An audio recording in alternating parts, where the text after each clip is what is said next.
Bonjour tout le monde, bienvenue à la capsule géométrie plane numéro 3 qui va porter sur l'aire d'un disque.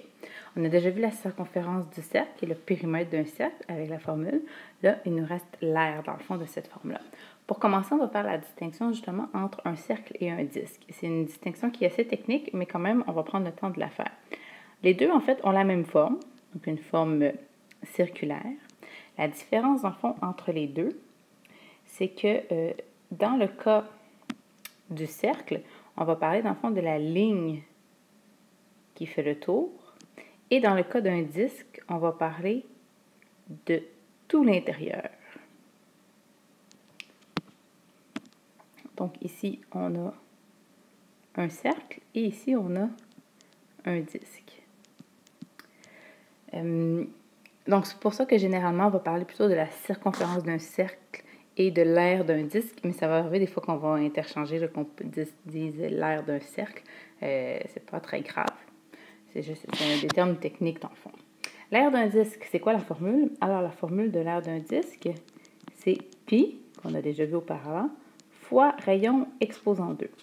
Ou, si vous préférez, pi fois rayon fois rayon. Distinction très importante à faire, il ne faut pas penser que l'aire, c'est égal à pi fois rayon fois 2. Non. Parce que rayon fois rayon, ce n'est pas rayon fois 2, donc il faut faire attention pour ne pas mélanger là, les deux opérations. On va se faire deux exemples. Premier exemple, donc on se dessine un cercle ou un disque. Et je vous donne cette information-là ici. Et je vous dis que ça mesure 5 mètres. L'information que je viens de vous donner, c'est le rayon. C'est parfait. J'ai besoin du rayon pour calculer l'aire. Donc l'aire, j'écris ma formule pi fois rayon exposant 2. Donc ça va être égal à pi fois 5 exposant 2. En pitonnant, ça nous donne 78,5398 mètres carrés. J'arrondis 4 chiffres après la virgule. Donc, dans le fond, quand on pitonne sur notre calculatrice, il faut faire attention. Donc, si on pitonne toute l'opération, le pi fois 5 exposant 2 sur notre calculatrice, si vous avez bel et bien une calculatrice scientifique, ça va respecter la priorité des opérations. Donc, ça va faire l'exposant 2 en premier et ensuite fois pi. Sinon, vous pouvez toujours aussi pitonner pi fois 5 fois 5. C'est équivalent.